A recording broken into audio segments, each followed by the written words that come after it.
You know, sales is all peaches and cream, and our customers are nothing but nice, right? No?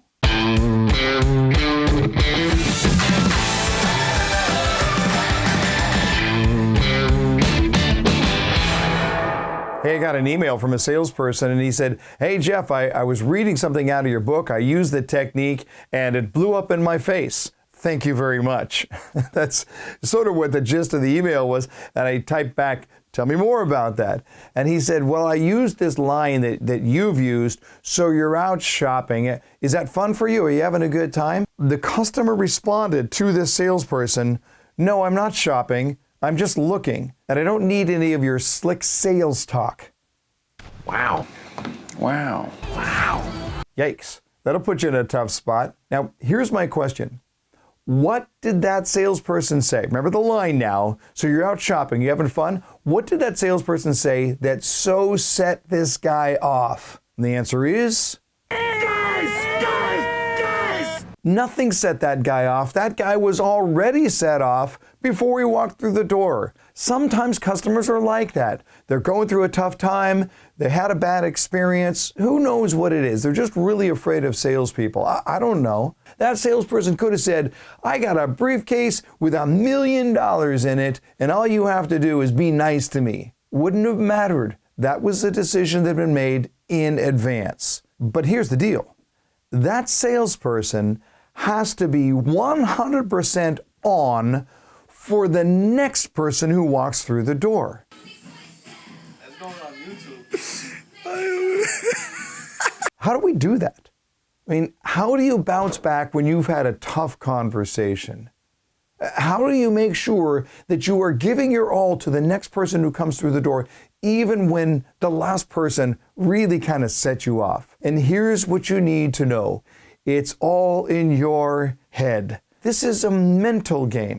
And the question, can you lose? Can you lose the mental game? Well, it's up to you. So let's get all Viktor Frankl on you right now. The psychologist Viktor Frankl pointed something out that's really, really important about all this, and that is that there is a stimulus and there is a response. And in between the stimulus and the response is a choice. And that choice is yours, 100%. No one else gets to choose how you feel. That is all on you. So let's suppose a customer is upset because they had an order delay, but they're really teeing off on you. You had nothing to do with it. But if you're going to be honest, it's your company's fault. It's really true. There was a delay and it inconvenienced that customer. So your company made a huge mistake and your customer paid the price, and they are just teeing off on you. They're on the phone and they are just letting you have it. Welcome to Marathon. May I help you? Yes. How may I help you? You can start by wiping that smile off your rosy cheeks. Now you get off the phone and immediately you have a new customer to talk to. Another phone call comes in or somebody walks through your door, whatever it is. And here's the question. Will that last conversation negatively affect the next conversation? Will it? I mean, it's your call. Here's my advice. This is a little trick here. Don't make it about you. In fact, the next prospect that walks through the door can be therapy for you. You could look at that opportunity and say, you know what I'm going to do? I'm going to so thoroughly pour myself into this new prospect that I won't have a chance to think about the old prospect. Now, I'm not suggesting this is easy. It's not. The question is, who is going to pay the price for the last negative conversation? It better not be the next customer who comes through the door.